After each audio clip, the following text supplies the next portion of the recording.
सीपीआरमधील हृदयरोग विभागानं आणखी एक गुंतागुंतीची शस्त्रक्रिया यशस्वी केली। जन्मजात हृदयविकारांनी ग्रस्त असलेल्या 2 बालिकांवर अत्याधुनिक कॅथेटर तंत्राचा वापर करून यशस्वी उपचार करण्यात आले। शरीराची कोणतीही मोठी चिरफाड न करता या बाल रुग्णांवर बिनटाक्याची शस्त्रक्रिया यशस्वी झाली। धाप लागणं, शरीराची वाढ खुंटणं या लक्षणांनी त्रस्त असलेली 7 वर्षाची आणि 17 किलो वजनाची कोल्हापुरातील एक मुलगी सीपीआरमधील बालरोग विभागात दाखल झाली होती। हृदयरोग तज्ज्ञ डॉक्टर अक्षय बाफना यांच्या पथकानं तपासणी केली असता तिच्या हृदयाच्या वरच्या 2 कप्प्यांमध्ये छिद्र आढळून आली। या छिद्रांमुळे हृदयातून फुफ्फुसाकडे जाणारा रक्तप्रवाह असामान्यरित्या वाढला होता।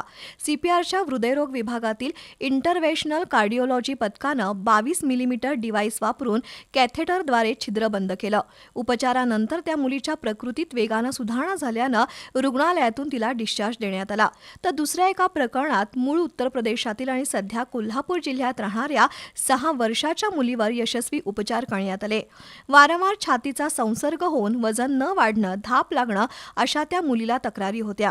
तपासणी केल्यावर तिच्या हृदयातील एक रक्तवाहिनी खुली असल्याचं आढळून आलं। या खुल्या रक्तवाहिनीमुळे डावीकडून उजवीकडे रक्तप्रवाह व्हायचा, त्यामुळे मुलीच्या हृदयावर अतिरिक्त ताण येत होता। अशावेळी केवळ 2.1 मिलीमीटर आकाराच्या उजव्या मांडीतील शिरेतून कॅथेटर टाकण्यात आला। तसंच विशेष ऑक्लुडर डिव्हाइस वापरून चुकीचा रक्तप्रवाह थांबवण्यात आला। दुसऱ्याच दिवशी या मुलीलाही डिस्चार्ज देण्यात आला। वास्तविक या मुलीला ओपन हार्ट शस्त्रक्रिया करावी लागणार होती, पण शरीराची कोणतीही मोठी चिरफाड न करता या मुलीवर यशस्वी शस्त्रक्रिया झाली।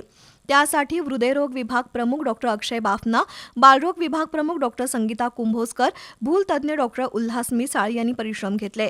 तर doctor Sphurti Jadhav, doctor Ajit Hange, doctor Adeep Shaikh, doctor Nikhil Gade, Devendra Shinde, Uday Biranje, Vaishnavi Rajendra, Madhura Javadekar, Rekha Patil, Surekha Gawade, Shubhangi Jadhav, Deepak Gurav यांनी तांत्रिक साथ दिली।